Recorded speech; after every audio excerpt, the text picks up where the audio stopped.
नुआ का कहानी आप लोग इस तरह मालूम होगा। नुआ का जो नुआ नहीं सॉरी बोलते हैं जोना जोना योना। जोना बोलता है उसको जोना। जोना का जो कहानी बहुत ही अच्छा है बाइबल का।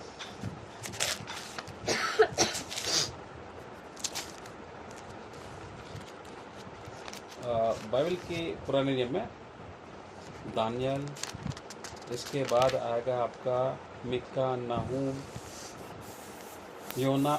मिका से पहले योना आएगा, ठीक है। होशे, योएल, योना, अबोत्या, फिर योना। मिल गया सर आपको जी। ये जो योना के पुस्तक में हम लोग थोड़ा सा जाएंगे, अगर आप लोग उसको पढ़ेगा तो बहुत इंटरेस्टिंग है। पुस्तक जो है योना का पुस्तक जो है बहुत अच्छा पुस्तक है, और इससे हमें आपको बहुत अच्छा चीज़ सीखने को मिलता है। तो जब हम लोग थोड़ी सी योना के पुस्तक में जाएंगे तो योना पुस्तक में हमें और आपको एक सुंदर जीवन की ओर हमें लेके चलता है। और ये जो योना का पुस्तक है, ये जो योना है, ये एक परमेश्वर का सच्चा भक्त होता है।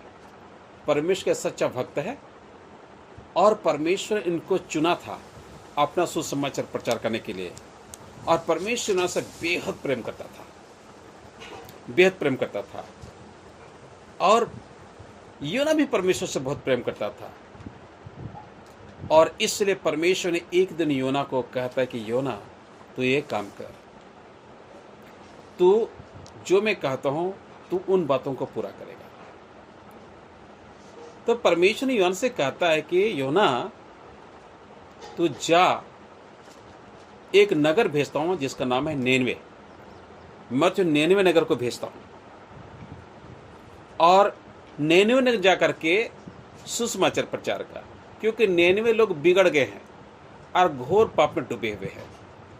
और मेरा प्रश्न आ गया है कि मैं नेनवे नगर को आग और गंधक से को नष्ट कर दूं। इसलिए योना तू जाएगा और वहां तू सुसमाचार प्रचार करेगा। लेकिन योना नेनवे जाने से डर गया और घबरा गया, और उसने प्लान किया कि मैं नेनवे नहीं जाऊंगा, क्योंकि योना को अच्छी तरह मालूम था कि जितने भी सुसमाचार प्रचारक नेनवे को गए हैं वहां से लौट करके नहीं आए हैं। उनको मौत का सामना करना पड़ा है, उनको काल कोठरी में डाल दिया गया है, क्योंकि नेनवे में सख्त मना था यीशु का सुसमाचार प्रचार करना, परमेश्वर का सच्चे को प्रचार करना, क्योंकि जो प्रचार करेगा वहां पर वही मारा जाएगा। और इसलिए योना जो है नेनवे का नाम सुनते ही वो घबरा जाता है और बोलता है मैं वहां नहीं जाऊंगा चाहे कुछ भी हो। और उसने जब परमेश्वर कहा तुझे जाना है योना, और वहां पर सुसमाचार प्रचार करना है, और उनको वार्निंग देना है, चिताना है कि ठीक 30 दिन के बाद नेनवे नगर को परमेश्वर आग और गंधे से नष्ट करने जा रहा है। और जब ये बातें योना को बताता है, बिल्कुल नहीं जाता वहां पर, क्योंकि नेनवे नगर जो है समुद्र को उस पार में था, और योना समुद्र के इधर आता था। और जो वहां जाना है सिर्फ जहाज ही पाया जाता है, समुद्री जहाज। आज जब योना जो है उस समुद्र का तट में जाता है, और अचानक उसका दिमाग बदल जाता है, और ये कहता है कि मैं जहां परमेश्वर मुझे भेजता है मैं नहीं जाऊंगा। मुझे अपना जीवन का जो है ख्याल रखता है योना, बोलता है मौत के लिए नहीं जाऊंगा, बेकार जाऊंगा, मुझे लोग मार डालेंगे, या राजा वहाँ का जो पकड़ेगा मुझे जेल में डाल देगा। तो ऐसा उनका जीवन में जो एक भ्रम आया, और उसने योना जो है नेनवे में इधर नहीं जा करके एक तरसीस जाने वाला एक जहाज को पाता है, एक तरसीस जाने वाला जहाज को पाता है, और उसमें बैठ जाता है। और वे छोटा मोटा जहाज नहीं था, काफ़ी बड़ा जहाज था, पानी जहाज। हो सकता है 2 मंजिल 3 मंजिल का जहाज, आजकल पानी जहाज जो होता है ऐसा जहाज होगा, क्योंकि उसमें व्यापारी लोग अपना सामान इस देश से उस देश तरसीस को लेकर जाते थे, लेन देन करते थे व्यापारी लोग। और अपना जो भी है दाल, चावल, गंधरस, सुगंधित द्रव और मिर्चियाँ, धनिया और तमाम चीज़ें जो है बोरा में लाद लाद के दूसरे देश से दूसरे देश को ले जाते थे, अनाज इस सबको ले गए थे। व्यापारी लोग उसमें व्यापार करते थे। तो उस समय उस जहाज में सब बैठे हुए थे और बहुत वजन था जहाज के अंदर जो है। और उसी जहाज पर योना परमेश्वर से भागता है और भाग के नीचे स्थान में उस जहाज में बैठ जाता है। और निनवे के जाने के बजाय योना जो है तरसीस और भागने का प्रयास करता है। और जब ये जहाज हम देखते हैं कि ये जहाज जब बीच समुद्र में जाता है तो परमेश्वर देखता है कि योना मुझसे भाग रहा है और मेरे काम से भाग रहा है, जिस जिम्मेदारी मैंने उनको दिया उसको त्याग करके वो भाग रहा है। तो परमेश्वर ने समुद्र में एक बहुत बड़ा तूफान भेज दिया, इतना बड़ा तूफान भेज दिया और इतने जबरदस्त जहाज से टकराने लगा तूफान कि अब जितनी भी जहाज में व्यापारी लोग थे, मल्ला लोग थे, उन लोग डर के मारे घबरा गए और घबरा के ऐसा सोचने लगे कि अब आज हम बच नहीं पाएंगे। और वो कहने लगे, चिल्लाने लगे वो लोग कि बचाओ बचाओ बचाओ, क्योंकि इस कदर तूफान था समुद्र अंदर कि जहाज दो टुकड़ा होने वाला था। बाइबल लिखता है कि जहाज इस कदर तूफान था कि जहाज जो है दो टुकड़ा होने जा रहा था। और इस लोग चिल्ला रहे थे और कहने लगे, सारे अलग अलग जाति के लोग उसमें थे, अलग अलग धर्म के लोग उसमें थे।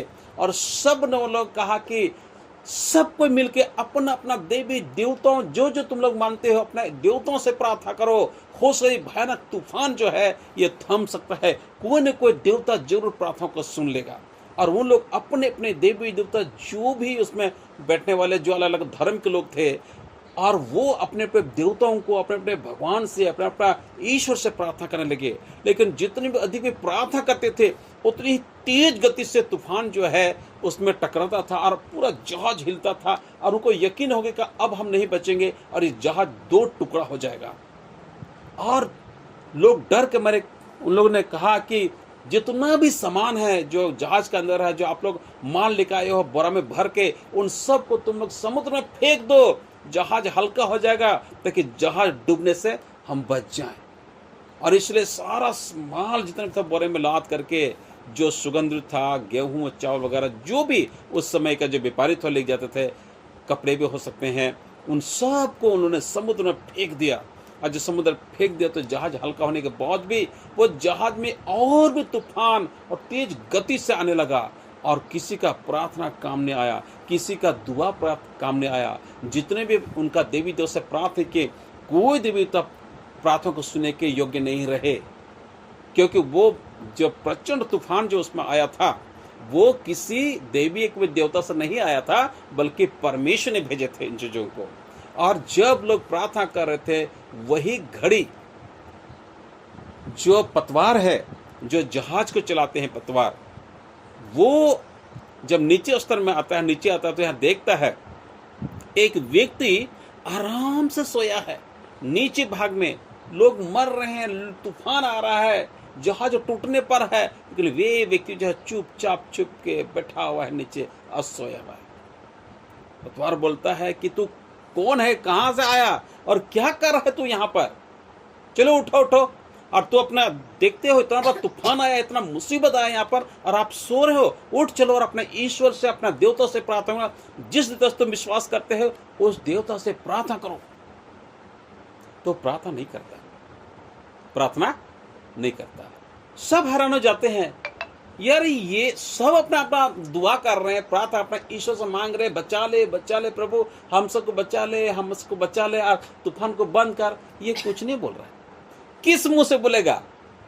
कैसे प्रार्थना ईश्वर प्रार्थना कर रहा है? क्योंकि ये तो परमेश्वर से क्या कर रहा है, ये भाग रहा है। अब बात करेगा तो कैसा? मुंह तो छुपा लिया है ना, तो बात करेगा तो कैसे बात करेगा? तो यहां हम देखते हैं जब ये कहते हैं कि तुम कहां हो और कौन हो, कहां जा रहे हो, तो उसने कहा मैं जीवित परमेश्वर का पुत्र हूं, मैं जीवित परमेश्वर को उपासना करने वाला हूं, जो स्वर्ग और पृथ्वी और आकाश को तानने वाला परमेश्वर है, और धरती को बनाने वाला, समुद्र, उन तमाम चीजों को बनाने वाला, उस परमेश्वर का विश्वासी हूं, उस परमेश्वर का दास हूं, और आज मैं उस परमेश्वर से भाग रहा हूं। खुद बताया उनको, मैं उस परमेश्वर से क्या कर रहा हूं? भाग रहा हूं। तो उन लोगों को समझ में आ गया कि हो ना हो, ये जो घटना घट रहा है ये योना के द्वारा से हो रहा होगा, इस व्यक्ति के द्वारा से हो रहा है। तो लोगों ने एकदम से उसको तो पॉइंट आउट नहीं किया, लेकिन उस जो लोग उसमें बैठे थे, इतना तूफान चल रहा है, तो उन लोग कहा चलिए हम लोग चिट्ठी डालते हैं। और उन्होंने इतना सा 500-600 लोग होंगे, सबका नाम लिखे और योना का भी नाम लिखा उसमें। कब पूछे को तुम्हारा नाम क्या है, तो बोला मेरा नाम योना है। चलो योना भी लिख लिए, सबका नाम लिख लिए, एक डिब्बा में रखा उन लोगों ने, और डिब्बा को हिलाया, और उनको ये दुआ हुआ उनके साथ कि जो जिस कारण विपत्ति आया प्रभु उसी का नाम वहां से आया। और जब वो डिब्बा से एक पर्ची निकाला गया और लोग पढ़े तो पता चला उसका नाम योना ही निकला, योना ही निकला। तो लोग बोलते हैं तेरे कारण हम इतना विपत्ति में फंस गए, आप ऐसा ईश्वर से क्यों ऐसा कर रहे हो? तो योना खुद बोलता है ये नहीं थमेगा, ये जहाज नहीं थमेगा, इतना तूफान में ये नहीं थमेगा, क्योंकि ये परमेश्वर से आया हुआ है।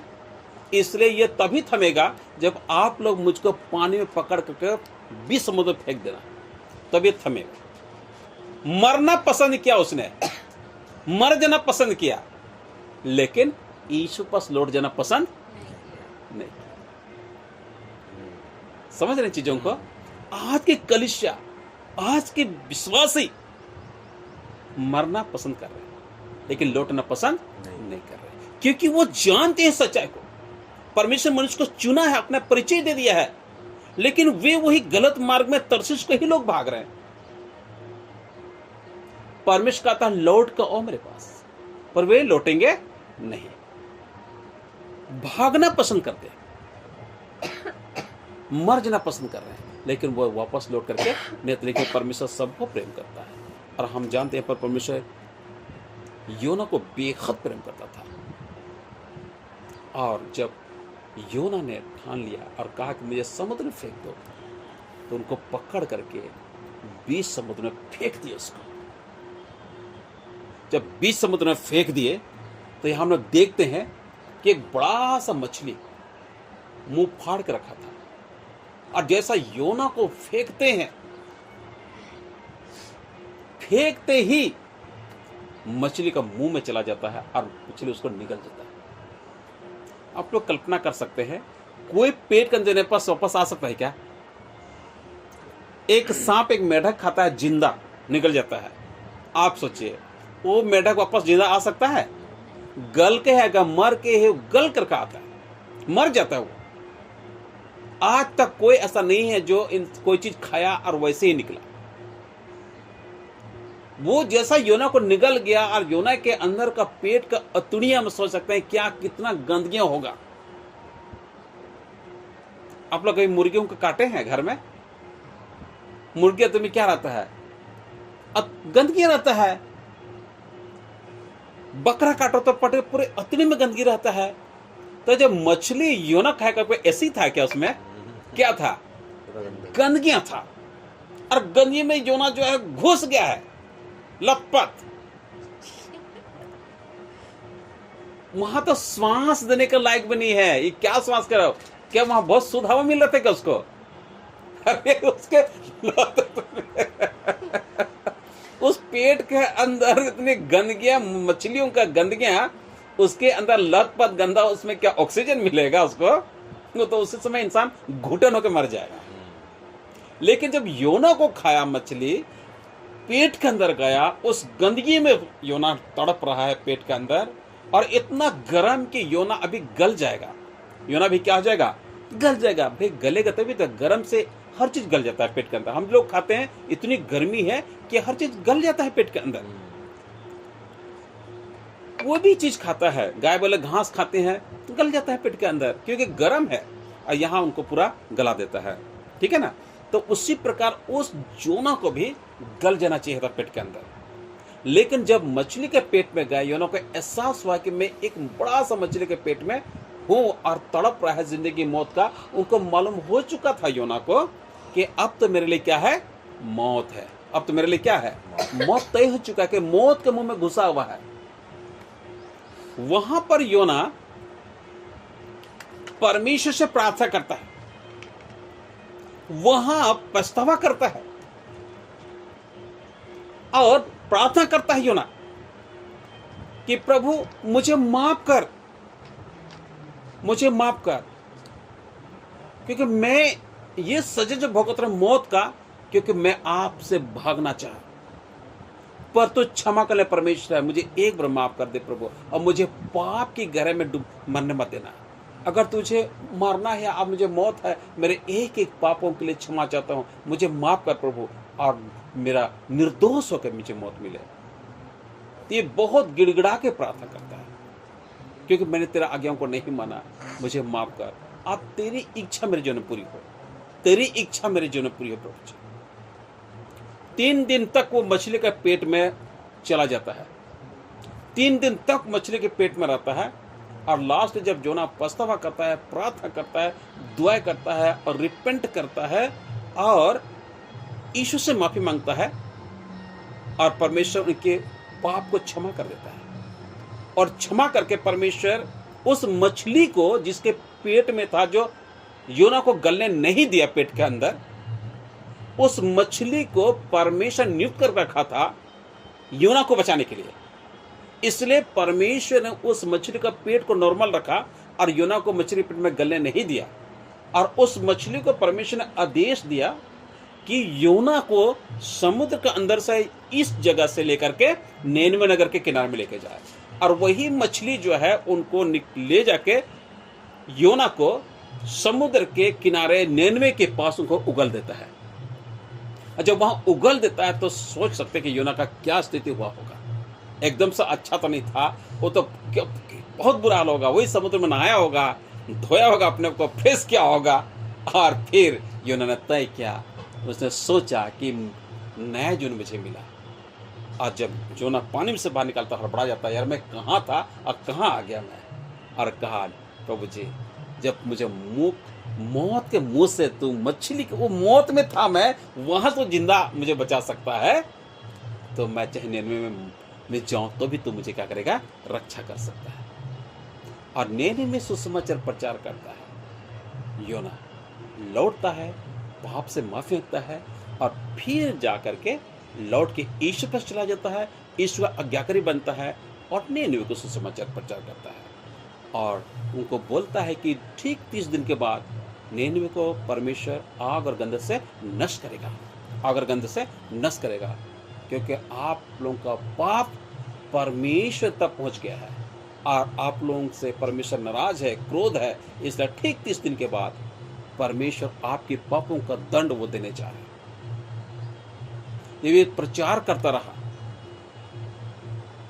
तो वहां के जो राजा था नेनवे के और प्रजा, और राजा ने आदेश दिया कि उन्होंने विश्वास किया सच में हम पापी हैं, गुनहगार हैं, हम ईश्वर को नहीं समझ पाए। और इसलिए राजा ने आदेश दिया पूरी नेनवे को और प्रजा को बोले कि सारे देश में जहां तक हमारा देश फैला हुआ है, सब तरफ सुसमाचार प्रचार करो, क्योंकि संदेश आया है कि 30 दिन के बाद ये नेनवे आग और गंध से परमेश्वर नष्ट करेगा और हम सब मरे जाएंगे, यहाँ पर कुछ भी नहीं बचेगा। इसलिए संभव है यदि हम अपने आप को पछतावा करें और प्रार्थना करें और अपने पापों से मन फिराए, तो वो परमेश्वर दावंद परमेश्वर है, वो हमें माफ कर सकता है। तो राजा ने आदेश दिया कि प्रजा लोग, जितने भी लोग हैं, आप लोग मेरे राज के लोग, और गाय बैल, भेड़ बकरी, ऊंट, गधा और जितने भी जानवर है, जैसा हम उपवास करते हैं वे भी उपवास करेंगे। और हम परमेश्वर कहेंगे हमें माफ कर दे। पहले जानवर भी रो रहे हैं भूख के मारे, एक बूंद दाना नहीं जानवरों को, एक टुकड़ा घास नहीं, एक बूंद पानी नहीं, सबको बोला उपवास, मर जाएंगे तो मर जाएंगे, ऐसे भी हम लोग मरेंगे, लेकिन परमेश्वर से माफी मांग करके मरेंगे। और उन्होंने परमेश्वर के लिए टाट ओढ़ा और उन्होंने अपने कपड़े उतार दिए। राजा ने अपना सिंहासन को छोड़ दिया, अपना सिंहासन का जो राज मुकुट था, राज सिंहासन और राज का जो उनका जो ड्रेस था, वस्त्र था, सबको उतार के फेंक दिया और टाट ओढ़ा, मतलब एक साधारण शरीर में ढकने के लिए कहा। अपने आप को सारा घमंड को उतार दिया, नम्र बना गया, दीन बना और आकर के परमेश्वर के नजदीक आया और आकर के वे जो है ईश्वर से सबको मिलकर प्रार्थना करते हैं और परमेश्वर बोलते हैं, प्रभु हमें माफ कर, हम पापी हैं, गुनहगार हैं, हम पछतावा करते हैं और दोबारा ऐसा गलती जीवन से नहीं होगा और हमें माफ कर। आज के बाद हम सच में प्रभु तू हमें क्षमा करेगा तो आज के बाद हम आपकी स्तुति और महिमा करेंगे। जी वे प्रार्थना करते हैं और गिड़ा कर प्रार्थना करते हैं और उपवास के साथ प्रार्थना करते हैं तो परमेश्वर उनकी प्रार्थनाओं को सुनता है और उनको माफ कर देता है और उनको क्षमा कर देता है। और निन्नवे नगर 30 दिन पूरा होने के बाद भी परमेश्वर उस निन्नवे को नष्ट नहीं करता। यहां पर हम बाइबल में जब देखते हैं कि आज लोग मसीह हैं और आज संसार के जितने मसीह हैं सबको परमेश्वर प्रेम करता है, लेकिन आज ये लोग जैसा तरसीश का तरफ निन्नवे वो भाग रहे हैं, योना सेम मुंह मोड़ करके लोग जो है भाग रहे हैं। परमेश्वर उनको बुला रहा है और आज जस्ट मनुष्य जो है मछली के पेट में फंसे हुए की तरह है। परमेश्वर उनको बचाना चाहता है, मसीहों को जो उनके लोग हैं, लेकिन वो तभी बचेंगे जब योना की तरफ प्रार्थना करेंगे और लौट के आएंगे जहां परमेश्वर चाहता है कि मैं तुझे बचाना चाहता हूं, तो मेरे पास लौट के आओ। लेकिन ये बचना नहीं चाहते, वे और ही उस दलदल में फंसने के लिए उसमें ही चले जाते हैं। तो आज का दिन जो है, जो लोग प्रभु यीशु मसीह को ग्रहण करते हैं और मछली के पेट की दशा है आज हम लोगों का जीवन, और जब वहां हम प्रार्थना करते हैं, उपवास करते हैं और ईश्वर से जब प्रार्थना करते हैं तो परमेश्वर हमारे प्रार्थनाओं को सुनता है। और आज समय समय पर जो लोग पछतावा करते हैं उस मछली के पेट से निकल करके एक हमें नई जिंदगी परमेश्वर देने के लिए तैयार है। और जो नहीं बचना चाहता है वो कभी नहीं बचेगा। असंभव को संभव करने के लिए परमेश्वर है। आज मसीह जगत दलदल में फंसा हुआ है क्योंकि ऐसा शैतान ने षड्यंत्र रचा है कि लोग उसमें से बाहर नहीं निकल पा रहे। उनको बहुत कठिन और मुश्किल लग रहा है कि वहां से निकले तो कैसे निकले, क्योंकि उसमें बहुत बड़ा उनको कदम उठाने पड़ेंगे। लेकिन जब हम प्रभु से प्रेम करते हैं और जिसको परमेश्वर बेहद प्रेम करता है ना, उसको परमेश्वर उनका जीवन को सरल भी बना देता है, सरल बना देता है। असंभव को संभव करने वाला परमेश्वर है। जैसा योना का जीवन को इतनी कठिन समय था, उसका असंभव था उनका बचने के लिए, लेकिन योना ने पछतावा किया, ईश्वर पास लौट के रहा उस पेट के अंदर में, मुझे माफ कर प्रभु, आपकी इच्छा पूरी हो, मैं आपका बेटा हूं और जो तेरी इच्छा वो पूरी। और वो परमेश्वर ने अपनी इच्छा उसका जिन्हें पूरा किया, उनके पापों को क्षमा किया और अपने पास उनको वापस लेकर आता है, एक नई जीवन देता है उनको। हमें और आपको भी परमेश्वर, कठिन तो था योना के पास, पर उस कठिन में भी जब ईश्वर को पुकारते हैं तो इतना सरल कर दिया उसके लिए कि उस कठिन को भी परमेश्वर सरल बने के योना को नई जिंदगी देता है। हम और आप भी कठिन समय में बैठे हुए थे और हम कठिन समय में बैठे थे कि हम कभी परमेश्वर को उन सत्य बातों को नहीं समझ पाते या हम उनको जानते नहीं ना, उस पर चलते भी। लेकिन ईश्वर का अनुग्रह हम पर था और परमेश्वर हमें बचाना चाहता था, क्योंकि हमसे परमेश्वर प्रेम करता है, इसलिए परमेश्वर ने एक अलग योजना हमारे तय किया और उसके कारण आज हम आप जो है बचाए जाते हैं। आज हम और आप जो बचाए गए वही परमेश्वर का अनुग्रह है, इसलिए उस परमेश्वर को धन्यवाद देना चाहता है। हम लोग जिस योना की तरह है, हम और आप बिल्कुल योना की तरह है, क्योंकि हम भी उसी में थे, लेकिन परमेश्वर ने हमें और आपको बचाया है, एक नई दिशा दिया परमेश्वर। हमारा एक नया जन्म है, परमेश्वर वचन को मानना, उसकी आज्ञाओं पर चलना, उसकी पहचान करना और उसके पास आना एक नया जन्म को दर्शाता है। योना को नया जन्म मिला, आप और हमको भी एक नया जन्म मिलता है। वचन कहता है यहाँ पर, अगर मेरे से बाइबल खोलिएगा,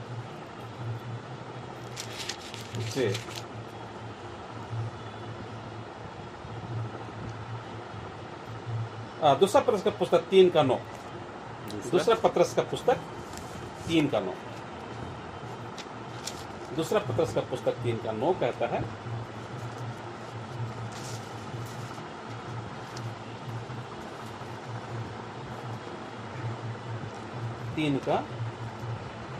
प्रभु अपनी प्रतिज्ञा के विषय में देर नहीं करता, जैसी देर कुछ लोग समझते हैं, जी, पर तुम्हारे विषय में धीरज धरता है और नहीं चाहता कि कोई नष्ट हो, वरन यह कि सबको मन फिराव का अवसर मिले। Thank you. बहुत सुंदर बातें। अब क्या ये समय मन फिराव का समय है? हम लोग सोचते हैं कि परमेश्वर जल्द से न्याय करा, समाप्त कर दे दुनिया को, पर ऐसा करेगा नहीं, क्योंकि परमेश्वर धीरजवंत है और किसी को नष्ट करना नहीं चाहता, किसी को मारना नहीं चाहता, क्योंकि सारा सृष्टि परमेश्वर का, सारे बच्चे परमेश्वर के हैं। सब पर, चाहे हिंदू हो, चाहे मुस्लिम हो, चाहे सिख हो, चाहे क्रिश्चियन हो, चाहे जो भी हो, सबको परमेश्वर ने बनाया और सबका मन फिराव का अवसर देता है। और विशेष करके मन फिराव का अवसर परमेश्वर अपने मसीहों को, जो धरती पर मसीह लोग जो प्रभु को जानते हैं, उनको एक बार अवसर दिया है। योना को अवसर दिया परमेश्वर ने बदलने के लिए जीवन, उसी प्रकार आज भी मसीह जगत को अवसर दिया परमेश्वर। धीरज धरता है। ये लोग इन चीजों को गलत समझ रहे हैं। ये उनको समय दिया है ताकि वे बदल करके वापस आए और उस भयानक दिन जो मौत का है, जो नरक का दिन है, उससे वे बच पाए। तो बहुत सारी बातें पत्रस में कहता है, प्रभु धीरज धरता है ताकि कोई भी नष्ट ना हो, बल्कि सबको मन फिराव का अवसर नहीं मिले। तो ये समय जो है मनुष्य के लिए, विश्वासियों के लिए मन फिरने का समय है, मन फिरने का समय है, क्योंकि प्रभु का न्याय हो रहा है। यदि ये लोग मन नहीं फिराएंगे तो समझ लेना ये इनका जीवन जो है न्याय हो चुका है, न्याय हो चुका है। वचन कहता है, जो लोग परमेश्वर के वचन को जान रहे हैं और आ रहे हैं समझ करके, उनका न्याय हो, अभी न्याय होने वाला है, अभी उनका न्याय होने वाला है, क्योंकि वो सुन रहे हैं और समझ रहे हैं, अब परमेश्वर लेकर आ रहे हैं। उनका अभी न्याय नहीं हुआ, उनका न्याय होगा। लेकिन जो लोग सुनते हैं, समझते हैं और फिर भी नहीं मानते, फिर भी नहीं मानते, उनका न्याय हो चुका है, वे नरक ही जाएंगे। उनको परमेश्वर अपने हाल में छोड़ दिया है और बहुत दुनिया में ऐसा पाएंगे आप। वे कभी बदलने वाले से नहीं है, वे नहीं बदलेंगे जीवन, क्योंकि वो पाप करेगा। उनको पाप का कोई डर नहीं है। उसको जो गलत जीवन है, गलत शिक्षा, उससे उनको कोई डर नहीं है। वो अपने से कॉम्प्रोमाइज करेगा, बोलेगा सब सही है, क्योंकि पाप क्या है और परमेश्वर का धीरज क्या है, इसको कोई समझ नहीं है उसको। इसलिए उनका न्याय हो चुका है और इसलिए वो नहीं वापस परमेश्वर नहीं आ सकता, वो नरक में ही जाएगा। कुछ लोग परमेश्वर की आज्ञा को मान रहे और सच्चाई से मान रहे और वे कभी पाप नहीं करते, और उनका मन ऐसा है कि एक चीजों को जो करना चाहते हैं, अगर लगता ही नहीं ईश्वर के विरुद्ध है, वो करेंगे नहीं उसको। चाहे उनकी प्राण चले जाए, चाहे घाटा भी हो, चाहे नुकसान भी हो, वो करेगा ही नहीं, वो नहीं करेगा, क्योंकि वो जानता है इसको करने से मैं ईश्वर के विरुद्ध हो जाऊंगा।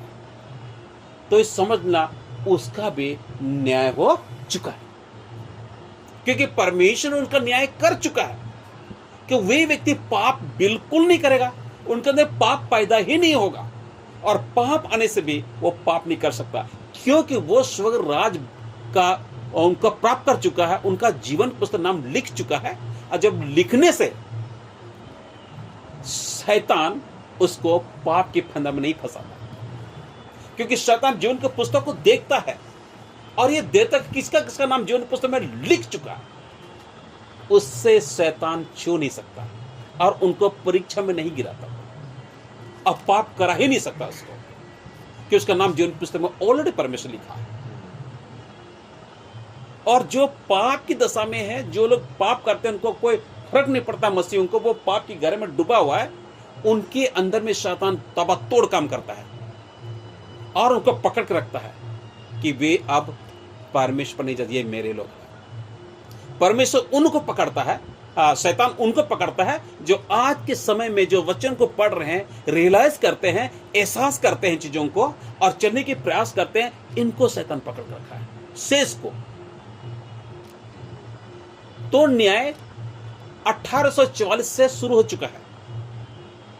1844 जो प्रभु यीशु मसीह का आने का भविष्यवाणी हुआ था 1844 में, और उस समय प्रभु यीशु मसीह जब इस धरती पर आने वाला था, तो यहां कहता है कि प्रभु यीशु मसीह 1844 में पवित्र स्थान और महापवित्र स्थान, तो प्रभु यीशु मसीह पवित्र स्थान से महापवित्र में प्रवेश करता है, जहां पर प्रभु यीशु जब क्रूस पर कुर्बानी दी और मरा जाता है प्रभु यीशु मसीह, और मरने के बाद जो यरूशलेम का जो इतना मोटा पर्दा था, उधर महापवित्र स्थान था यरूशलेम में, और इधर पवित्र स्थान था और आंगन होता था। जो ऐसा पर्दा होता था, जब प्रभु यीशु जिस दिन कुर्बानी दे दी, पूरा धरती अंधकार से डूब गया, धरती डोल गया और मरते में से जी उठे बहुत से, और इसका जो पर्दा था, इतनी मोटी पर्दा मंदिर का, वो अपने आप दो में अपने आप फट के बाहर आ जाता है, दो टुकड़ा हो जाता है, क्योंकि उस महापवित्र स्थान में कोई प्रवेश नहीं कर सकता था सिवाय महायाजक, और महायाजक जो होता है वही अंदर में प्रवेश कर सकता है। लेकिन जो प्रभु यीशु से कुर्बानी हुई, तो उसने वहां पर्दा जो दो भाग में क्या हो जाता है, फट जाता है, और जब दो भाग में फट जाता है, तो जो महापवित्र स्थान था जो प्रवेश नहीं कर सकता, उस सब पर रास्ता खुल जाता है। अब हमारे लिए कोई बिचौली की जरूरत नहीं है, कोई मेमने की जरूरत नहीं है हमारे लिए, कोई अलग से व्यक्ति आपके लिए आपके पाप क्षमा के लिए जरूरत नहीं है। उसमें याजक लोग आपके लिए पाप क्षमा के लिए बलि चढ़ा करते थे। अब हमारे लिए रास्ता खुल गया है, और प्रभु यीशु मसीह 1844 में वहां से तोड़ करके पवित्र स्थान से महापवित्र में प्रवेश कर जाता है। आज प्रभु यीशु मसीह महापवित्र स्थान में न्याय के लिए प्रवेश कर जाता है, और वहां से न्याय शुरू हो जाता है कि महापवित्र स्थान में न्याय का स्थान है। महापवित्र स्थान न्याय, क्योंकि महापवित्र स्थान में परमेश्वर का 10 आज्ञाएं रखा गया है, जो परमेश्वर ने सिने पर में दिए थे, और वो प्रभु यीशु मसीह पूरी की। और जो लोग उस आज्ञा को माने हैं, आज भी वचन आज्ञाएं जो है जिंदा है, जीवित है, जो स्वर्ग पर है और पृथ्वी पर दिया गया है। अब उस जगह प्रभु यीशु मसीह आज सबकी जगह वहां जा करके सब संसार के लोगों का क्या कर रहा है, न्याय कर रहा है। तो न्याय चालू है और बहुत जल्दी न्याय समाप्त होने जा रहा है। तो हमें आपको समझना जरूरी है कि मेरा न्याय हो रहा है कि नहीं, मेरा न्याय होने वाला है या हो गया है। आप और हमको सोचना होगा चीजों को, क्योंकि आपका कर्म ही बताएगा, आपकी सत्य बातों ही बताएगा आप किस प्रकार अपना जीवन प्रभु पर बनाए रखे हैं, ये आपको एहसास दिलाएगा। अगर आज भी आप नए नीचे सीख रहे हैं और जो वचन आपको बोया जा रहा है उस वचन पर चल रहे हैं, तो समझ लें आपका न्याय करना बचा हुआ है। मैंने आज भी नए नई चीजें सीख के उस पर आप चलने के लिए वादा कर रहे हैं, नहीं प्रभु मैं भी आपके वचन पर चलूंगा ताकि मैं भी जीवित रह सकूं। क्योंकि यूहन्ना का पुस्तक में 14 का 15 16 17 कहता है, ये तुम मुझसे प्रेम करते हो तो मेरे आज्ञाओं को मानोगे, और मैं पिता से विनती करूंगा वो तुझे पवित्र आत्मा देगा जो सदैव तुम्हारे साथ रहे। तो आज जो प्रभु के लिए सीख रहे हैं, आ रहे हैं, जब वो लोग वचन को मानेंगे तो प्रभु यीशु से प्रेम करने लगेंगे। और जब प्रभु यीशु देखेगा ये व्यक्ति मेरे आज्ञाओं को मानता है, मेरे वचनों को मान रहा है, तो पिता को मांगेगा, परमेश्वर यीशु पिता से मांगेगा कि पापा क्योंकि जो आज्ञा तूने मुझे दी थी और जो मैंने धरती में छोड़ा है, उस आज्ञा आपके प्रिय बेटा परिवार मानते हैं, इसलिए हे पिता उनको पवित्र आत्मा दी जाए। तब परमेश्वर कहता है, बेटा तू साक्षी है, तू गवाह है। यदि तू अगर जानता है कि ये व्यक्ति, ये परिवार आपको दिया हुआ आज्ञा को मान रहा है, तो मैं तुझ में होकर के उन्हें आत्मा दूंगा। तो सबसे पहले परमेश्वर अपना आत्मा रिलीज करता है यीशु में, और यीशु के द्वारा आज हम तक पहुंचता हुआ आत्मा, और जिसको आत्मा मिल चुकता होता है वे व्यक्ति परमेश्वर का जीवन के पुस्तक में उनका नाम जो है लिख दिया जाता है, और फिर वो कभी पाप नहीं करता। क्योंकि पवित्र आत्मा आने के बाद इंसान पाप नहीं करेगा, क्योंकि वो उनको गाइड करता है और वो सही मार्ग पर चलेगा, और परमेश्वर को हमेशा भला बुरा का पहचान तुरंत छोड़ेगा। और पाप करने से अपने हाथ को रोके रहेगा। तो सीखने वालों का अभी समय है। जो पाप करता जाता है उसका न्याय हो चुका है, क्योंकि वो नहीं बदलने वाला उनका जीवन, उसको परमेश्वर अपना हाल में छोड़ दिया है। और जो धार्मिकता में चलते आ रहे हैं वो पाप ही नहीं करते, वे परमेश्वर के हैं, क्योंकि उनका भी न्याय हो चुका है कि वे परमेश्वर का मार्ग स्वराज के योग ठहरते हैं, और वो बहुत ही कम हैं जो स्वराज को प्राप्त करेंगे। तो हमने ये 3 चीज जो यहां पाया है, इसलिए कि योना के जीवन में भी ऐसा ही हुआ है, ऐसे हुआ है।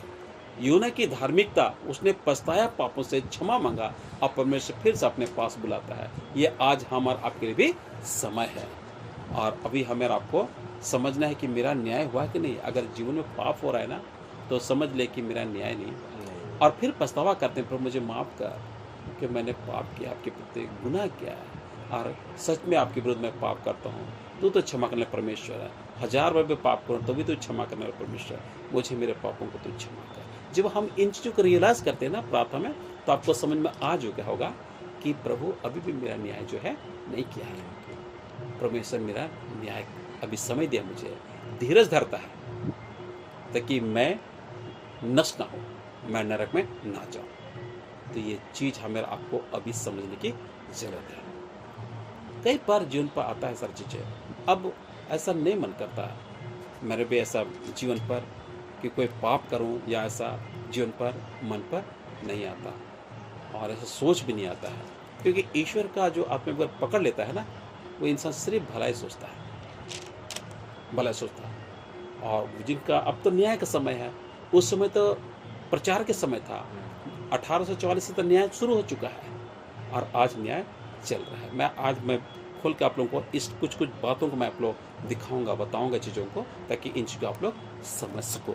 ओके, एक आयत कहता है बाइबल में, मेरे साथ खोलिएगा वचन पर।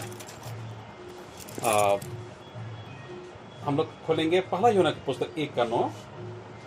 पहला यूहन्ना का पुस्तक उसी में 1:9 पढ़ेंगे। पहला यूहन्ना पुस्तक 1:9। यदि हम अपने पापों को मान लें, यदि हम अपने पापों को मान ले, तो वह हमारे पापों को क्षमा करने और हमें सब अधर्म से शुद्ध करने में विश्वास योग्य और धर्मी है। थैंक यू, बहुत सुंदर, बहुत सुंदर यहाँ कहता है वचन पे, बोलता है यदि हम अपने पापों को मान ले तो वह हमारे पापों को क्षमा करने और हमें सब अधर्म से शुद्ध करने में विश्वास योग्य और धर्मी है। प्रभु ढूंढ रहा है ऐसे लोगों को जो अपने पापों को एहसास करता है, रियलाइज करता है, और उन पापों को ईश्वर को दे देता है, मानता है हाँ प्रभु मैं पापी हूँ, मैं गुनहगार हूँ, मैं अपने पाप को आपके हाथों में सौंपता हूँ, मेरे जीवन में ऐसा कोई योग्य नहीं है, मेरे पापों को क्षमा कर। प्रभु ने कहा मैं उनका सच में पाप को क्षमा करूंगा। मतलब ये साबित होता है अभी उनका न्याय करने जा रहा है परमेश्वर। कुछ का न्याय हो रहा है, कुछ का न्याय करना बच्चा है, और जिस न्याय करने का समाप्त हो जाएगा दिन, तब प्रभु यीशु मसीह धरती पर आएंगे और अपने लोगों को यहाँ से लेके जाएंगे। शेष जो इनका ऑलरेडी नरक के भागी है वे धरती पर ही रह जाएंगे। तो अब जो है 3 चीज हमारे पास होना जरूर है, समझना है चीज़ों को।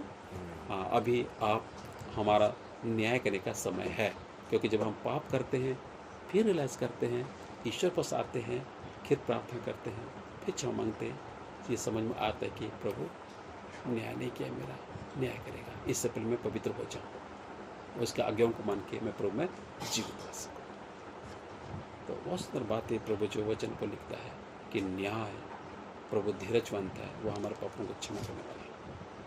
कुछ लोगों को कोई पछतावा नहीं है पापों का, वो पाप के लिए पछता ही नहीं रहे हैं कि वो गलत जीवन जी रहे हैं, गलत शिक्षा में जा रहे हैं।